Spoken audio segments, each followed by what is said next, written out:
ହୋଇ ଜେଲ୍ ଗଲେ ମାଧ୍ୟମିକ ଶିକ୍ଷା ପରିଷଦର ଉପସଭାପତି ନିହାର ମହାନ୍ତି। ମେଡିକାଲ ଟେଷ୍ଟ ପରେ ରବିବାର ଛୁଟି ଦିନରେ ବୋର୍ଡ ଉପସଭାପତିଙ୍କୁ ମାଜିଷ୍ଟ୍ରେଟଙ୍କ ଘରେ ହାଜର କରାଯାଇଥିଲା। ଏହାପରେ ତାଙ୍କୁ ଜେଲ୍ ପଠାଯାଇଛି। ଓଟିଇଟି ପ୍ରଶ୍ନପତ୍ର ଲିକ୍ ମାମଲାରେ ତାଙ୍କ ଉପରେ ଯେଉଁ ସନ୍ଦେହ ଥିଲା ତାହା ପ୍ରମାଣିତ ହେବା ପରେ କାର୍ଯ୍ୟାନୁଷ୍ଠାନ ହୋଇଛି। ତାଙ୍କ ଲାପଟପକୁ ପ୍ରଶ୍ନପତ୍ର କେମିତି ଆସିଲା ଓ ଚୋରି କେମିତି ହେଲା, ଏହି ପ୍ରଶ୍ନର ଉତ୍ତର ଖୋଜିବାକୁ ଉଦ୍ୟମ ଚଳାଇଛି ତଦନ୍ତକାରୀ ସଂସ୍ଥା। ପରବର୍ତ୍ତୀ ଅପଡେଟ୍ ହେଉଛି କୁମ୍ଭୀର ପାଇଁ ଖାଲି ହେବ ପୋଖରୀ। ମାଲକାନଗିରି କାଳିମେଳା ବ୍ଲକ MV 83 ଗାଁ ପୋଖରୀରେ କୁମ୍ଭୀର ଆତଙ୍କ ପରେ ବନ ବିଭାଗର ତତ୍ପରତା। ପରବର୍ତ୍ତୀ ଅପଡେଟ୍ ହେଉଛି ବଳଙ୍ଗା ପୀଡ଼ିତାଙ୍କର ମୃତ୍ୟୁ ପରେ ସରକାରଙ୍କୁ ଘେରିଲା କଂଗ୍ରେସ। ସରକାରଙ୍କ ଉପରେ ବର୍ଷିଛନ୍ତି କଂଗ୍ରେସ ମୁଖପାତ୍ର। କହିଲେ ପୀଡ଼ିତାଙ୍କର ବୟାନ ବାରମ୍ବାର ରେକର୍ଡ କରାଯାଇଛି। 6 ଦିନ ପୂର୍ବରୁ ଉପମୁଖ୍ୟମନ୍ତ୍ରୀ ପ୍ରଭାତୀ ପରିଡ଼ା ମଧ୍ୟ ସେ ଧୀରେ ଧୀରେ ସୁସ୍ଥ ହେଉଥିବା କଥା କହିଥିଲେ। କେମିତି ତାଙ୍କର ମୃତ୍ୟୁ ହେଲା, ଏହା ଆତ୍ମହତ୍ୟା ନୁହେଁ ଷଡ଼ଯନ୍ତ୍ର କରି ହତ୍ୟା ହୋଇଥିବା କଂଗ୍ରେସ କହିଛି। ପରବର୍ତ୍ତୀ ଅପଡେଟ୍ ରହୁଛି 1 ଟଙ୍କାରେ 4G ଡାଟା 30 ଦିନ ପାଇଁ ମାଗଣା କଲ୍ ବୋଲି ସୂଚନା ରହୁଛି। ମାତ୍ର 1 ଟଙ୍କା ଖର୍ଚ୍ଚ କରି ଆପଣ ପାଇପାରିବେ 4G ଡାଟା ଆଉ 30 ଦିନ ପାଇଁ ଅନଲିମିଟେଡ୍ କଲିଂ। ଖାଲି ସେତିକି ନୁହେଁ, ସେହି 1 ଟଙ୍କାରେ ଆପଣମାନେ 100 SMS କରିବାର ସୁବିଧା ମଧ୍ୟ ପାଇପାରିବେ। ଏହି ଅଫର ଆଣୁଛି BSNL ବୋଲି ସୂଚନା ରହୁଛି। ଆଗକୁ ସ୍ୱାଧୀନତା ଦିବସ ଆସୁଥିବାରୁ ନିଜ ଗ୍ରାହକଙ୍କ ପାଇଁ ଏହି ଫ୍ରିଡମ୍ ଅଫର ଜାରି କରିଛି BSNL, ଯେଉଁଥିରେ ଗ୍ରାହକମାନେ ମାତ୍ର 1 ଟଙ୍କା ଖର୍ଚ୍ଚ କରି 4G ଡାଟା ପାଇବା ସହିତ କଲିଂ ଆଉ ମେସେଜ ପାଇବାର ସୁବିଧା ପାଇପାରିବେ। 1 ଟଙ୍କା ରିଚାର୍ଜ କରି ଗ୍ରାହକମାନେ ଏହି ପ୍ଲାନ୍ରେ ଦିନକୁ 2 GB ହାଇସ୍ପିଡ୍ ଡାଟା ପାଇପାରିବେ। ଏହା ସହିତ ଅନଲିମିଟେଡ୍ କଲିଂ, ଦିନକୁ 100 ମେସେଜ ମଧ୍ୟ ପାଇପାରିବେ। এই ଯାହାକି ସୂଚନା ରହୁଛି ଯେଉଁମାନେ ନୂଆ ସିମ୍ ନେବେ ସେମାନଙ୍କୁ ଏହି ନିୟମ ବା ଏହି ସୁବିଧା ଲାଗୁ କରାଯିବ। ପରବର୍ତ୍ତୀ ଅପଡେଟ୍ ରହୁଛି ଆନ୍ଧ୍ରରେ ଓଡ଼ିଆ ଶ୍ରମିକଙ୍କର ମୃତ୍ୟୁ ଘଟଣା 4 ଲକ୍ଷ ଟଙ୍କା ସହାୟତା ଘୋଷଣା କଲେ ମୁଖ୍ୟମନ୍ତ୍ରୀ। ଆନ୍ଧ୍ରପ୍ରଦେଶର ଏକ ପଥର ଖଣିରେ ଗତକାଲି ପୂର୍ବାହ୍ନରେ ବିସ୍ଫୋରଣ ଘଟିଛି। ଆନ୍ଧ୍ରପ୍ରଦେଶର ବାଲିକୁରୁମା ପଥର ଖଣିରେ ବିସ୍ଫୋରଣ, ଏଥିରେ 9 ଜଣ ଓଡ଼ିଆ ଶ୍ରମିକଙ୍କର ମୃତ୍ୟୁ ଘଟିଥିବା ବେଳେ ମୃତକଙ୍କ ସଂଖ୍ୟା ବୃଦ୍ଧି ଆଶଙ୍କା କରାଯାଉଛି। ମୃତକଙ୍କ ମଧ୍ୟରେ ଗଞ୍ଜାମ ଜିଲ୍ଲା ଦିଗପହଣ୍ଡିର 7 ଜଣ ଓ ଗଜପତି ଜିଲ୍ଲା ମୋହନାର 2 ଜଣ ବୋଲି ଜଣାପଡ଼ିଛି। ତ ମୋହନ ଚରଣ ମାଝୀ ଘଟଣାରେ ଗଭୀର ଦୁଃଖ ପ୍ରକାଶ କରିବା ସହିତ ମୃତକଙ୍କ ନିକଟତମ ଆତ୍ମୀୟଙ୍କୁ 4 ଲକ୍ଷ ଟଙ୍କା ଲେଖାଏଁ ଅନୁକମ୍ପା ରାଶି ପ୍ରଦାନ କରିଛନ୍ତି। ପରବର୍ତ୍ତୀ ଅପଡେଟ୍ ରହୁଛି କେଉଁଝରରେ ହେବ মেগা স্টিল প্লান্ট ঘোষণা করে মুখ্যমন্ত্রী কহিলে। মুখ্যমন্ত্রী মোহন চরণ মাঝি রবিবার এক বড় ঘোষণা করেছেন। কেন্দুঝর গস্ত সময় মুখ্যমন্ত্রী বিভিন্ন উন্নয়নমূলক কার্যর সমীক্ষা করে ଏହା ଘୋଷଣା କରିଛନ୍ତି। ମୁଖ୍ୟମନ୍ତ୍ରୀ କହିଛନ୍ତି 2 ଷ୍ଟେପ୍ ଆଗକୁ ବଢ଼ିଛି। କମ୍ପାନୀ ଟଙ୍କା ଜମା କରିସାରିଛି। ଖୁବ୍ ଶୀଘ୍ର ଜମି ଅଧିଗ୍ରହଣ କରି କାମ ଆରମ୍ଭ କରାଯିବ। ପରବର୍ତ୍ତୀ ଅପଡେଟ୍ ରହୁଛି ଭିଜିଲାନ୍ସ ଜାଲରେ ବୌଦ୍ଧ ଜିଲ୍ଲା MVI ଗୋଲାପ ଚନ୍ଦ୍ର ହାସଦାଙ୍କ ଘରେ ଚାଲିଛି ରେଡ୍। ଆୟ ବହିର୍ଭୂତ ସମ୍ପତ୍ତି ଠୁଳ ଅଭିଯୋଗରେ ଭିଜିଲାନ୍ସ ପକ୍ଷରୁ ରେଡ୍ ଜାରି ରହିଛି। ବାରିପଦା, ବୌଦ୍ଧ, ଭୁବନେଶ୍ୱର ସମେତ ଏକକାଳୀନ 6ଟି ସ୍ଥାନରେ ରେଡ୍ ଚାଲିଥିବା ସୂଚନା ମିଳିଛି।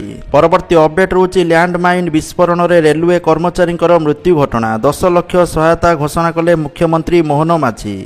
ପରବର୍ତ୍ତୀ ଅପଡେଟ୍ ରହୁଛି ଉତ୍ତରାଖଣ୍ଡ ସ୍ଥିତ ଭଗବାନ ଶିବଙ୍କର 11ତମ ଜ୍ୟୋତିର୍ଲିଙ୍ଗ ବାବା କେଦାରନାଥ ଧାମର ଯାତ୍ରା ଶନିବାର ପୁଣି ଥରେ ଆରମ୍ଭ ହୋଇଛି। ପଦଯାତ୍ରା ମାର୍ଗରେ ଭୂସ୍ଖଳନ କାରଣରୁ ଏହି ଯାତ୍ରା ବହୁଦିନ ହେବ ବନ୍ଦ ଥିଲା, କିନ୍ତୁ ଏବେ ବାବା କେଦାରନାଥଙ୍କର ଦର୍ଶନ ପାଇଁ ଶ୍ରଦ୍ଧାଳୁଙ୍କର ପୂର୍ବ ତୁଳନାରେ ଅଧିକ ପଦଯାତ୍ରା କରି ବାବାଙ୍କ ଧାମରେ ପହଞ୍ଚିବାକୁ ହେବ। ପରବର୍ତ୍ତୀ ଅପଡେଟ୍ ରହୁଛି ହୀରାକୁଦର ସମସ୍ତ ଗେଟ୍ ବନ୍ଦ। ଖୋଲା ଥିବା ହୀରାକୁଦର ଏକମାତ୍ର ଗେଟ୍ ବି ବନ୍ଦ ହୋଇଛି। ଏଥିସହିତ ହୀରାକୁଦର ସମସ୍ତ ଗେଟ୍ ବନ୍ଦ ହୋଇଯାଇଥିବା ତଥ୍ୟ ରହୁଛି। ରାଜ୍ୟରେ ବର୍ଷା ଧୀରେ ଧୀରେ କମିଥିବା ବେଳେ ଏବେ ଅଧିକାଂଶ ଜିଲ୍ଲାରେ ଗରମ ଏବଂ ଗୁଳୁଗୁଳି ଅନୁଭୂତ ହେଉଛି। ପରବର୍ତ୍ତୀ ଅପଡେଟ୍ ରହୁଛି ଦିଲ୍ଲୀ ଏମ୍ସରେ ମୃତ ବଳଙ୍ଗା ପୀଡ଼ିତା ବାପା ଓ ଦାଦାଙ୍କର ପ୍ରତିକ୍ରିୟା। ରାଜନୀତିଠାରୁ ଦୂରେଇ ରଖିବାକୁ ଭାବ ବିହ୍ୱଳ ହୋଇ ଅନୁରୋଧ କଲେ। ଆମେ କାହାକୁ ଦୋଷ ଦେବାକୁ ଚାହୁଁନୁ। ଝିଅ ଆମ ଭାଗ୍ୟରେ ନଥିଲା। ଝିଅର ମୃତ୍ୟୁ ପରେ ଆମେ ବହୁତ ଡିପ୍ରେସନରେ ଅଛୁ। ରାଜନୀତି ନ କରାଯାଉ। ସରକାର ଯାହା କରିବା କଥା ସବୁ କରିଛନ୍ତି। ମୁଁ ସେଥିରେ ସନ୍ତୁଷ୍ଟ। ଚିକିତ୍ସାରେ ବି କୌଣସି ଅବହେଳା ହୋଇନି। ମୁଁ ଭାବୁଛି ଝିଅ ମୋ ଭାଗ୍ୟରେ ନଥିଲା। ସମସ୍ତେ ସମସ୍ତଙ୍କ ବାଟରେ ଠିକ୍ ଅଛନ୍ତି। କାହାକୁ ଦୋଷ ଦେବାକୁ ଚାହୁଁନି। ଏହି ଘଟଣାରେ ପୋଲିସ ପକ୍ଷରୁ ନିଷ୍ଠାର ସହିତ ତଦନ୍ତ କରାଯାଇଛି। ତଦନ୍ତ ଶେଷ ପର୍ଯ୍ୟାୟରେ ପହଞ୍ଚି ସାରିଛି। ବର୍ତ୍ତମାନ ପର୍ଯ୍ୟନ୍ତ ହୋଇଥିବା ତଦନ୍ତ ଅନୁଯାୟୀ ଅନ୍ୟ କୌଣସି ବ୍ୟକ୍ତିଙ୍କର ସମ୍ପୃକ୍ତି ନଥିବା ସ୍ପଷ୍ଟ ହେଉଛି। ପରବର୍ତ୍ତୀ ଅପଡେଟ୍ ରହୁଛି ମୁଖ୍ୟମନ୍ତ୍ରୀ ମୋହନ ଚରଣ ମାଝୀ ଗତକାଲି କେନ୍ଦୁଝର ଜିଲ୍ଲା ଗସ୍ତ କରି ଦରବାର ହଲ୍ଠାରେ ଜିଲ୍ଲାର ବିଭିନ୍ନ ଉନ୍ନତିମୂଳକ କାର୍ଯ୍ୟର ସମୀକ୍ଷା କରିଛନ୍ତି।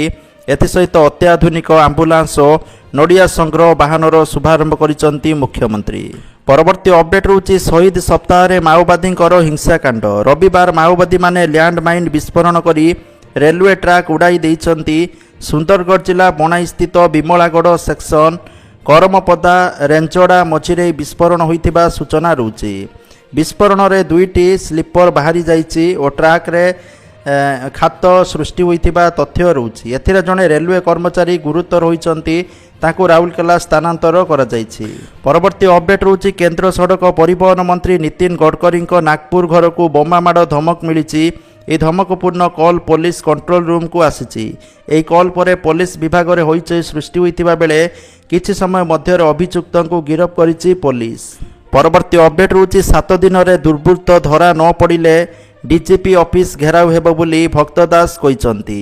ଯଦି 7 ଦିନ ଭିତରେ ପୀଡ଼ିତାଙ୍କୁ ନ୍ୟାୟ ନ ମିଳିଲା ତେବେ ଆମେ ଧରିନେବୁ ସରକାର ଓ ପୋଲିସ ବିଭାଗ ଚଳାଇ ପାରୁନାହାନ୍ତି। ଆମେ ଡିଜିପି ଅଫିସ ଘେରାଉ କରିବୁ ବୋଲି ପିସିସି ସଭାପତି ଭକ୍ତ ଦାସ ଗଣମାଧ୍ୟମକୁ କହିଛନ୍ତି। ପରବର୍ତ୍ତୀ ଅପଡେଟ୍ ରହୁଛି ବଳଙ୍ଗା ପୀଡ଼ିତାଙ୍କର ମୃତ୍ୟୁ ପରେ ବିଜୁ ଜନତା ଦଳ ଗତକାଲି ରାଜ୍ୟ ବିଜେପି ସରକାରଙ୍କୁ ଦାୟୀ କରିବା ସହିତ ରାଜ୍ୟରେ ଛାତ୍ରୀ ଓ ନାରୀଙ୍କୁ ସୁରକ୍ଷା ପ୍ରଦାନ କ୍ଷେତ୍ରରେ ସମ୍ପୂର୍ଣ୍ଣ ବିଫଳ ହୋଇଛି ବୋଲି କହିଛନ୍ତି। ରାଜ୍ୟ ସରକାର ଅପରାଧୀମାନଙ୍କ ବିରୁଦ୍ଧରେ ଦୃଢ଼ କାର୍ଯ୍ୟାନୁଷ୍ଠାନ ନେବାରେ ସମ୍ପୂର୍ଣ୍ଣ ବିଫଳ ହୋଇଛନ୍ତି, ଯେଉଁଥିପାଇଁ ଓଡ଼ିଶା ଆଜି ଅପରାଧୀମାନଙ୍କର ଚରାଭୂଇଁ ହୋଇଛି। ପରବର୍ତ୍ତୀ ଅପଡେଟ୍ ରହୁଛି ଆସନ୍ତା ବର୍ଷଠାରୁ କାର୍ଯ୍ୟକାରୀ ହୋଇପାରେ 8ମ ବେତନ କମିଶନ ସୁପାରିଶ। କେନ୍ଦ୍ର କର୍ମଚାରୀ ଓ ପେନ୍ସନ୍ ଭୋଗୀଙ୍କ ପାଇଁ ଖୁସି ଖବର ଆସିଛି। କେନ୍ଦ୍ର ସରକାର 8ମ ବେତନ କମିଶନ ସୁପାରିଶ କାର୍ଯ୍ୟକାରୀ କରିବା ବିଷୟରେ ସଂକେତ ଦେଇଛନ୍ତି। ଏହି ଦିଗରେ ଦୃଢ଼ ପଦକ୍ଷେପ ନିଆଯାଇଛି। ନୂଆ କମିଟିର ଅଧ୍ୟକ୍ଷ ଏବଂ ସଦସ୍ୟଙ୍କ ନିଯୁକ୍ତି ବିଷୟରେ ଖୁବ୍ ଶୀଘ୍ର ଘୋଷଣା କରାଯିବ ବୋଲି ସୂଚନା ମିଳିଛି। ପରବର୍ତ୍ତୀ ଅପଡେଟ୍ ରହୁଛି ଘରୁ ବାହାରିଲେ ଆବର୍ଜନା ପାଣି। ଗେଟ୍ ଆଗରେ ଚାଲୁଛି ଆବର୍ଜନାପୂର୍ଣ୍ଣ ପଚା ପାଣି, ଯାହାକି କେବଳ ଦୁର୍ଗନ୍ଧ ସୃଷ୍ଟି କରୁନି ବରଂ ସଂକ୍ରମଣର ଭୟ ସୃଷ୍ଟି କରୁଛି। କେବଳ ସେତିକି ନୁହେଁ, ବହୁତ ଦିନ ପର୍ଯ୍ୟନ୍ତ ଜମା ହୋଇ ରହିଥିବା ପାଣିରେ ପୋକଗୁଡ଼ିକ ଘର ଭିତରେ ପଶୁଥିବା ଦେଖିବା ପାଇଁ ମିଳିଛି। ଭୁବନେଶ୍ୱର ମହାନଗର ନିଗମ ଅଧୀନସ୍ଥ ୱାର୍ଡ ନମ୍ବର 65 ପାତ୍ରପଡ଼ା ଭଗବାନପୁର ଅଞ୍ଚଳରେ ରହିଛି ଆବର୍ଜନାପୂର୍ଣ୍ଣ ରାସ୍ତା ବୋଲି ତଥ୍ୟ ରହୁଛି। ପରବର୍ତ୍ତୀ ଅପଡେଟ୍ ରହୁଛି ବସ୍ତି ମୁକ୍ତ ହେବ ଭୁବନେଶ୍ୱର। ନିର୍ମାଣ ହେବ ଆଉ 25,000 ଆବାସ ଜାଗା ଚିହ୍ନଟ ପାଇଁ ବିଡିଏ ବିଏମ୍ସିକୁ ନିର୍ଦ୍ଦେଶ। ପରବର୍ତ୍ତୀ ଅପଡେଟ୍ ରହୁଛି ଶ୍ରୀମନ୍ଦିରରେ ଅଭଡ଼ା ପ୍ରସ୍ତୁତିରେ ବ୍ୟବହାର ହେବ ଜୈବିକ ପଦ୍ଧତିରେ ଅମଳ ଚାଉଳ। ଜୈବିକ ପ୍ରଣାଳୀରେ ଧାନ ଚାଷ କରି ଏଥିରୁ ଚାଉଳ ବା ଅମୃତ ଅନ୍ନ ପ୍ରସ୍ତୁତ କରି ଅଭଡ଼ା ରାନ୍ଧିବା ପାଇଁ ରାଜ୍ୟ ସରକାର ବଡ଼ ଯୋଜନା କରିଛନ୍ତି। ପ୍ରାୟ 5 ବର୍ଷ ପର୍ଯ୍ୟନ୍ତ ଯୋଜନା କରି ଅର୍ଥ ବିନିଯୋଗ ଯୋଜନା ହୋଇଛି। କନ୍ଧମାଳ, ମାଲକାନଗିରି, କୋରାପୁଟ, ରାୟଗଡ଼ା, ମୟୂରଭଞ୍ଜ, କେଉଁଝର, ସୁନ୍ଦରଗଡ଼, ବଲାଙ୍ଗୀର ଆଦି 8 ଜିଲ୍ଲାରେ ଅର୍ଗାନିକ୍ ଫାର୍ମ କରିବାକୁ ନିମନ୍ତେ ପ୍ରସ୍ତୁତ ହୋଇଛି। ପରବର୍ତ୍ତୀ ଅପଡେଟ୍ ରହୁଛି ବଳଙ୍ଗା ପୀଡ଼ିତାଙ୍କର ମୃତ୍ୟୁ ପରେ ସରକାରଙ୍କୁ ଘେରିଲା ବିଜେଡି। ଦୋଷୀ ଧରା ନ ପଡ଼ିଲେ ବ୍ଲକ ସ୍ତରରୁ ଆନ୍ଦୋଳନ ହେବ ବୋଲି ବିଜେଡି କହିଛି। ପରବର୍ତ୍ତୀ ଅପଡେଟ୍ ରହୁଛି ଛାତ୍ରୀଙ୍କୁ କଲେଜ ଅଧ୍ୟାପକଙ୍କ ଅସଦାଚରଣ ଅଭିଯୋଗ। ଆକ୍ସନ ନେଲାନି ପୋଲିସ, ଥାନା ଘେରିଲା କଂଗ୍ରେସ। ସ୍ୱାମୀ ଅରୂପାନନ୍ଦ କଲେଜ ଅଧ୍ୟକ୍ଷ ଏବଂ ଅଧ୍ୟାପକଙ୍କ ଗିରଫ ଦାବିରେ କଂଗ୍ରେସ ପକ୍ଷରୁ ରଘୁନାଥପୁର ଥାନା ଘେରାଉ ହୋଇଛି। ଜଗତସିଂହପୁର ଜିଲ୍ଲା ରଘୁନାଥପୁର ବ୍ଲକ କୁର୍ତ୍ତାଙ୍ଗ ସ୍ଥିତ ସ୍ୱାମୀ ଅରୂପାନନ୍ଦ ଯୁକ୍ତ 2 କଲେଜରେ ଛାତ୍ରୀଙ୍କୁ ଅସଦାଚରଣ ଘଟଣାରେ ଅଭିଯୁକ୍ତ ଅଧ୍ୟାପକ ଏବଂ ଅଧ୍ୟକ୍ଷଙ୍କୁ ଗିରଫ ଦାବି ହୋଇଛି। ପରବର୍ତ୍ତୀ ଅପଡେଟ୍ ରହୁଛି ରାଉରକେଲା ପାନପୋ ସ୍ଥିତ ବ୍ରାହ୍ମଣୀ ସେତୁରୁ ଡେଇଁ ଯୁବକଙ୍କ ଆତ୍ମହତ୍ୟା ଉଦ୍ୟମ। ପ୍ରଖର ସ୍ରୋତରେ ଭାସିଯାଇ ନିଖୋଜ ହୋଇଛନ୍ତି ଯୁବକ। ସେକ୍ଟର 2 ଅଞ୍ଚଳରେ ରହୁଥିବା 23 ବର୍ଷୀୟ ଗଣେଶ ଚନ୍ଦ୍ର ବାଗ ନଦୀକୁ ଡେଇଁ ପଡ଼ିଥିଲେ। ଖବର ପାଇ ଅଗ୍ନିଶମ ବାହିନୀ ଘଟଣାସ୍ଥଳରେ ପହଞ୍ଚି ସର୍ଚ୍ଚ ଅପରେସନ ଜାରି ରଖିଛି। ପରବର୍ତ୍ତୀ ଅପଡେଟ୍ ରହୁଛି ଦିନରେ ଗୁଳୁଗୁଳି, ରାତିରେ ବର୍ଷା। ଉତ୍ତର ଓଡ଼ିଶାରେ ଅଳ୍ପ ଏବଂ ଦକ୍ଷିଣ ଓଡ଼ିଶାରେ କାଁ ଭାଁ ବର୍ଷାର ସମ୍ଭାବନା ଥିବା ତଥ୍ୟ ରହୁଛି। ପରବର୍ତ୍ତୀ ଅପଡେଟ୍ ରହୁଛି ଓଡ଼ିଶାରେ ଜିଓର ଦବଦବା। ଜୁନ୍ ମାସରେ ଯୋଡ଼ି ହେଲେ 97,000ରୁ ଅଧିକ ନୂଆ ମୋବାଇଲ ଗ୍ରାହକ ବୋଲି ତଥ୍ୟ ରହୁଛି। ପରବର୍ତ୍ତୀ ଅପଡେଟ୍ ରହୁଛି ମଧ୍ୟାହ୍ନ ଭୋଜନରେ ଅଣ୍ଡା ନ ଖାଇଲେ ମିଳିବ ଫଳ। ଯେଉଁଦିନ ଅଣ୍ଡା ଦିଆଯାଉଥିଲା ସେହିଦିନ ଫଳ ଯୋଗାଇବାକୁ ନିର୍ଦ୍ଦେଶ। ଶିଶୁ ବାଟିକାଠାରୁ 10ମ ଶ୍ରେଣୀ ପର୍ଯ୍ୟନ୍ତ ପିଲାଙ୍କୁ ଅଣ୍ଡା ନ ଖାଇଲେ ମିଳିବ ଫଳ। ଡିଇଓଙ୍କୁ ଚିଠି ଲେଖି ନିର୍ଦ୍ଦେଶ ଦେଲେ ପିଏମ୍ ପୋଷଣ ଷ୍ଟେଟ୍ ନୋଡାଲ ଅଫିସର। ରାଜ୍ୟରେ କୁପୋଷଣ ଦୂରାଇବା ସହିତ ପିଲାଙ୍କୁ ସ୍କୁଲ ପ୍ରତି ଆକୃଷ୍ଟ କରିବାକୁ ଆରମ୍ଭ ହୋଇଥିବା ମଧ୍ୟାହ୍ନ ଭୋଜନରେ ରହିଛି ବିଭିନ୍ନ ଖାଦ୍ୟ ସାରଣୀ। ରାଜ୍ୟରେ ସରକାରୀ ସ୍କୁଲଗୁଡ଼ିକରେ ପିଲାମାନଙ୍କୁ ଅଣ୍ଡା ଯୋଗାଇ ଦେଉଛନ୍ତି ସରକାର। ହେଲେ ଅନେକ ପିଲା ଅଣ୍ଡା ଖାଉନଥିବା ନଜରକୁ ଆସୁଛି। ତେଣୁ ସରକାର ସେମାନଙ୍କୁ ଅଣ୍ଡା ବଦଳରେ ଫଳ ଯୋଗାଇବାକୁ ନିଷ୍ପତ୍ତି ନେଇଛନ୍ତି। ସପ୍ତାହକୁ 3 ଥର ସୋମବାର ବୁଧବାର ଏବଂ ଶୁକ୍ରବାର ଏହି 3 ଦିନ ପିଲାଙ୍କୁ ଫଳ ଦିଆଯିବ। ପରବର୍ତ୍ତୀ ଅପଡେଟ୍ ରହୁଛି ଏଣିକି ଅବସର ପରେ କରିପାରିବେ ଶିକ୍ଷକତା। ଅବସରପ୍ରାପ୍ତ ଶିକ୍ଷକ ହେବେ ଅତିଥି ଶିକ୍ଷକ। 6387 ଅବସରପ୍ରାପ୍ତ ଶିକ୍ଷକଙ୍କୁ ମିଳିବ ନିଯୁକ୍ତି। ଏନେଇ ବିଦ୍ୟାଳୟ ଗଣଶିକ୍ଷା ବିଭାଗ ପକ୍ଷରୁ ମାଧ୍ୟମିକ ଶିକ୍ଷା ନିର୍ଦ୍ଦେଶାଳୟକୁ ଚିଠି କରାଯାଇଛି।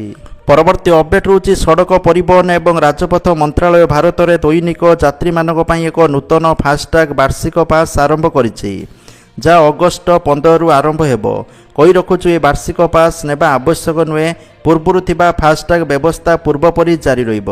ତ ଯେଉଁମାନେ ବାର୍ଷିକ ପାସ୍ ନେବାକୁ ଚାହୁଁନାହାନ୍ତି ସେମାନେ ପୂର୍ବପରି ସେମାନଙ୍କର ଫାସ୍ଟ୍ୟାଗ୍ ସହିତ ସାଧାରଣ ଟୋଲ୍ ପେମେଣ୍ଟ ଜାରି ରଖିପାରିବେ। ତ ଆପଣମାନେ ଏ ପାସ୍ ପାଇଁ ନୂତନ ଭାବରେ ଆବେଦନ କରିପାରିବେ କିମ୍ବା ପୂର୍ବରୁ ଥିବା ଫାସ୍ଟ୍ୟାଗ୍ର ବ୍ୟବହାର କରିପାରିବେ ବୋଲି ତଥ୍ୟ ରହୁଛି। ପରବର୍ତ୍ତୀ ଅପଡେଟ୍ ରହୁଛି ମୟୂରଭଞ୍ଜରେ ନର୍ସିଂ ଛାତ୍ରୀଙ୍କର ଆତ୍ମହତ୍ୟା ଧମକ। 2 ବର୍ଷ ହେଲା ପରୀକ୍ଷା ଅନୁଷ୍ଠିତ ହେଉନି। ମୟୂରଭଞ୍ଜ ଜିଲ୍ଲାର ମହାରାଜା ଶ୍ରୀରାମଚନ୍ଦ୍ର ଭଞ୍ଜଦେଓ ବିଶ୍ୱବିଦ୍ୟାଳୟ ଅଧୀନରେ ନର୍ସିଂ ଟେକ୍ନୋଲୋଜି ପାଠ୍ୟକ୍ରମରେ ଅଧ୍ୟୟନରତ ଛାତ୍ରୀମାନେ 2 ବର୍ଷ ଧରି ପରୀକ୍ଷା ଅନୁଷ୍ଠିତ ନ ହେବାରୁ ଗଭୀର ମାନସିକ ସଙ୍କଟରେ ଅଛନ୍ତି। ପରୀକ୍ଷା ଓ ସାର୍ଟିଫିକେଟ୍ ନ ମିଳିବା ଯୋଗୁଁ କ୍ୟାରିୟର ଅଟକି ରହିଥିବା ଛାତ୍ରୀମାନେ ଆତ୍ମହତ୍ୟା ବା ଆତ୍ମଦାହ ଧମକ ଦେଇଛନ୍ତି। ପରବର୍ତ୍ତୀ ଅପଡେଟ୍ ରହୁଛି ଭାରତୀୟ ପାଣିପାଗ IMD ରାଜ୍ୟରେ ଆଗାମୀ 5 ଦିନ ଅର୍ଥାତ୍ ଅଗଷ୍ଟ 8 ତାରିଖ ପର୍ଯ୍ୟନ୍ତ ପ୍ରବଳ ବର୍ଷା ଘଡ଼ଘଡ଼ିର ପବନ ସହିତ ବିଜୁଳି ହେବାର ସମ୍ଭାବନା ନେଇ ହଳଦିଆ ଚେତାବନୀ ଜାରି ହୋଇଛି ବୋଲି ତଥ୍ୟ ରହୁଛି। ବିଶେଷ କରି ଜିଲ୍ଲାଗୁଡ଼ିକ ରହୁଛି ବାଲେଶ୍ୱର, ଭଦ୍ରକ, ଯାଜପୁର, କେନ୍ଦ୍ରାପଡ଼ା, କଟକ, ଜଗତସିଂହପୁର, ସୁନ୍ଦରଗଡ଼, ଝାରସୁଗୁଡ଼ା, ବରଗଡ଼, ସମ୍ବଲପୁର, ଦେଓଗଡ଼, ଅନୁଗୁଳ, ମୟୂରଭଞ୍ଜ, ପୁରୀ, ଖୋର୍ଦ୍ଧା, ନୟାଗଡ଼, ଗଞ୍ଜାମ, ଗଜପତି ଜିଲ୍ଲାରେ ଘଡ଼ଘଡ଼ି ସହିତ 30ରୁ 40 କିଲୋମିଟର ବେଗରେ ପବନ ଝଟକା ଏବଂ ବିଜୁଳି ହେବାର ସମ୍ଭାବନା ରହିଛି। ପରବର୍ତ୍ତୀ ଅପଡେଟ୍ ରହୁଛି ନଦୀକୁ ଡେଇଁ ପଡ଼ିଲେ ଯୁବତୀ, 4 କିଲୋମିଟର ପହଁରି ଜୀବନ ବଞ୍ଚାଇଲେ 3 ସାହସୀ ଯୁବକ। କେନ୍ଦ୍ରାପଡ଼ା ଜିଲ୍ଲା ସଦର ଥାନା ଅନ୍ତର୍ଗତ କଳପଡ଼ାସ୍ଥ ପୋଲ ଉପରୁ ଲୁଣା ନଦୀକୁ ଜଣେ ଯୁବତୀ ରବିବାର ଡେଇଁ ପଡ଼ିଥିଲେ। ଯୁବତୀ ଜଣକ ନଦୀର ପ୍ରଖର ସୁଅରେ ଭାସି ଯାଉଥିବା ବେଳେ 3 ଜଣ ସାହସୀ ଯୁବକ କଳପଡ଼ା ପୋଲଠାରୁ 4 କିଲୋମିଟର ଦୂର ଗୋଧନ ନିକଟରୁ ଉଦ୍ଧାର କରିଛନ୍ତି। ପରବର୍ତ୍ତୀ ଅପଡେଟ୍ ରହୁଛି ମୁଖ୍ୟମନ୍ତ୍ରୀ ମୋହନ ଚରଣ ମାଝୀ ରବିବାର କେନ୍ଦୁଝର ଜିଲ୍ଲା ଗସ୍ତରେ ଆସି ବିଭିନ୍ନ କାର୍ଯ୍ୟକ୍ରମରେ ସାମିଲ ହୋଇଛନ୍ତି। ଏହି ଅବସରରେ ମୁଖ୍ୟମନ୍ତ୍ରୀ ଜନସାଧାରଣଙ୍କୁ ଚିକିତ୍ସା ସେବା ଯୋଗାଇ ଦେବା ନେଇ ଆଡଭାନ୍ସ ଲାଇଫ୍ ସପୋର୍ଟ ସିଷ୍ଟମ ଥିବା 3ଟି ଅତ୍ୟାଧୁନିକ ଆମ୍ବୁଲାନ୍ସର ଶୁଭାରମ୍ଭ କରିଛନ୍ତି। ପରବର୍ତ୍ତୀ ଅପଡେଟ୍ ରହୁଛି ସୁଭଦ୍ରା ଯୋଜନାକୁ ନେଇ ଆସିଲା ବଡ଼ ଖବର। ଅଗଷ୍ଟ 9 ବା ରାକ୍ଷୀ ପୂର୍ଣ୍ଣିମାରେ ମିଳିବ ସୁଭଦ୍ରାର ତୃତୀୟ କିସ୍ତି। ଜୟପୁରରୁ କୋଟିଏରୁ ଅଧିକ ମହିଳାଙ୍କୁ ସୁଭଦ୍ରା ଟଙ୍କା ମିଳିବ ବୋଲି ତଥ୍ୟ ରହୁଛି। ଲୋକଙ୍କ ଫିଡବ୍ୟାକ୍ ଉପରେ ଗୁରୁତ୍ୱ ଦେଉଛନ୍ତି ସରକାର। ସୁଭଦ୍ରା ଅର୍ଥ କିପରି ବ୍ୟବହାର ହେଉଛି ମତାମତ ନେବାକୁ ଷ୍ଟିଅରିଂ କମିଟିରେ ନିଷ୍ପତ୍ତି ହୋଇଛି। ଆଉ ଯେଉଁମାନଙ୍କର 21 ବର୍ଷ ହୋଇଥିବ ସୁଭଦ୍ରାରେ ଆବେଦନ କରିନାହାନ୍ତି ସେମାନେ ମଧ୍ୟ ଅଗଷ୍ଟ 9 ତାରିଖ ଠାରୁ ଆବେଦନ କରିପାରିବେ ଏବଂ ଯେଉଁ ହିତାଧିକାରୀମାନଙ୍କୁ 60 ବର୍ଷ ଛୁଇଁଛି ସେମାନଙ୍କୁ ସିଧାସଳଖ ଭତ୍ତାରେ ଯୋଡ଼ାଯିବ। ସେମାନେ ଆଉ ସୁଭଦ୍ରା ଟଙ୍କା ପାଇବେନି। ପ୍ରାୟ 93,000 ମହିଳା ସୁଭଦ୍ରା ଯୋଜନାରୁ ବଞ୍ଚିତ ହେଲେ ଭତ୍ତା ପାଇବେ ବୋଲି ସୂଚନା ରହୁଛି। ତା ସହିତ ପ୍ରାୟତଃ ମହିଳା ଯେଉଁମାନେ ସୁଭଦ୍ରା ଟଙ୍କା ବର୍ତ୍ତମାନ ପର୍ଯ୍ୟନ୍ତ ପାଇନାହାନ୍ତି କିନ୍ତୁ ଆପ୍ଲାଏ କରିଥିଲେ ସେମାନଙ୍କୁ ଆଉ ନୂତନ ଆବେଦନ କରିବାକୁ ପଡ଼ିବନି। ସରକାର ସର୍ଭେ କରୁଛନ୍ତି।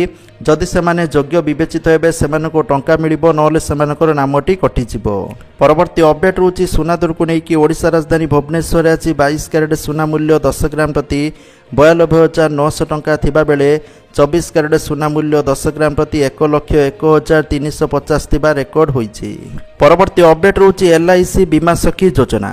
ତ ଯଦି ଆପଣମାନେ ମହିଳା ତାହେଲେ ଏହି ସ୍କିମ୍ରେ ଭାଗ ନେଇପାରିବେ। ଏଥିରେ ଆପଣଙ୍କୁ LIC ଏଜେଣ୍ଟ ଭାବେ କାମ କରିବାକୁ ପଡ଼ିବ। ସେଥିପାଇଁ 3 ବର୍ଷ ଆପଣମାନଙ୍କୁ ଟ୍ରେନିଂ ଦିଆଯିବ। ଟ୍ରେନିଂ ପିରିୟଡ଼ରେ ପ୍ରଥମ ମାସ 7,000 ଟଙ୍କା ପ୍ରତି ମାସ ପାଇବେ। ସେକେଣ୍ଡ ବର୍ଷରେ ପ୍ରତି ମାସ 6,000 ଟଙ୍କା ପାଇବେ। ଆଉ ଥାର୍ଡ଼ ବର୍ଷରେ ପ୍ରତି ମାସ 5,000 ଟଙ୍କାର ଷ୍ଟାଇପେଣ୍ଡ ପାଇବେ ବୋଲି ସୂଚନା ରହୁଛି। ଆପଣଙ୍କର ଟ୍ରେନିଂ ସରିଲା ପରେ ଆପଣମାନେ LIC ଏଜେଣ୍ଟ ଭାବେ କାମ କରିବେ। ଯେଉଁମାନଙ୍କର ବୟସ 18ରୁ 70 ବର୍ଷ ସେମାନେ ଏହି ସ୍କିମ୍ରେ ଭାଗ ନେଇପାରିବେ। LIC ଅଫିସିଆଲ ୱେବସାଇଟ୍କି ଯାଇକି ଆବେଦନ କରିପାରିବେ। ପରବର୍ତ୍ତୀ ଅପଡେଟ୍ ରହୁଛି PM କିଷାନ ଯୋଜନାକୁ ନେଇକି। ତ ଦେଖନ୍ତୁ PM କିଷାନ ଯୋଜନାର 20ତମ କିସ୍ତି ଅଗଷ୍ଟ ମାସ 2 ତାରିଖରେ ଚାଷୀଙ୍କ ଆକାଉଣ୍ଟକୁ ଯାଇଛି। କିନ୍ତୁ ଓଡ଼ିଶାର ଏବେ ବି ବହୁତ ସାରା ଚାଷୀ ଅଛନ୍ତି ଯେଉଁମାନଙ୍କୁ PM କିଷାନ ଟଙ୍କା ମିଳିନାହିଁ। ତ ନ ମିଳିବାର କାରଣ କ'ଣ, ଯାହାକି PM କିଷାନ ଯୋଜନା ଅଫିସିଆଲ ୱେବସାଇଟ୍ରେ ମେନସନ୍ କରାଯାଇଛି। आपण माने मध्य पीएम किसान योजनार वेबसाइट खोलिकी चेक करेंगे। मुझे आपको कहीदे कौन माने विभिन्न क्राइटेरिया को चेक करा जाइछि जा फल आपण ना को काटी दिया जाइछि। तो देखंतु farmers who acquired land ownership after 1/2/2019 okay. तो जो मानकर लैंड 1/2/2019 पूर्वर थिला से माने पाइचंती पैसा, किंतु जो मानकर परे हिची से माने पैसा ताको मिलिबनी से आगुड़ मिलता कि बर्तमान आउ दि जाए। Cases where more than one family member is receiving benefit, जदि आपण घरे स्वामी स्त्री बा गोटे फैमिली दी जन जदि किसान टंका पाउथुले आगुरु बर्तमान सेमानकर पैसा मिलवा बंद हो जाइछि। The benefit for such cases have been temporary withheld with physical verification complete. तो देखो जदि आपण घरे दी जन पैसा पाउचंती गोटे फैमिली बा एमती दी जन तीन जन पैसा पाउथुले सेमानकर फिजिकल वेरिफिकेशन हम सेते पर्यंत सेमानकु पैसा मिलिबनी बोली सूचना रहउछि। Farmers are request to check their eligibility status on farmer मानकु चाषी मानकु कहा जाउछि जे सेमाने निजर स्टाटस को चेक करंतु। ता सहित पीएम किसान और सीएम किसान वर्तमान मिसी जाइए आपण मान जानिथिबे, कारण जो माने पीएम किसान टंका पाइबे से माने सीएम किसान टंका भी पाइबे। तेणु जदि आपण माने सीएम किसान योजना ऑफिशियल वेबसाइट रे निजर जमीबारी रेकर्ड जो अच्छी ताकू आपण माने ये करनियंतु। सेतिपय लास्ट डेट भी कराइछि निज नाम रे जदि जमी नाही बा आपणक दादा बा काहा ना रे बा आपणक जेजाबा ना रे जमी अछि बा बापा ना रे जमी थिला ताले आपण माने सेतिपय तांको कतरु लेखिकी नियंतु, नहले आफिडेविट करिक मध्य जाइए ब्लॉक रे देखा करि परिबे। तो जाफल आगो को आपन को पैसा मिलिबो, नहले आपन को ना भी काटी दिया जाई पारे। तो जहाँकि आजकल टॉप न्यूज आसला वीडियो को शेयर करंतु, लाइक करंतु। जय जगन्नाथ।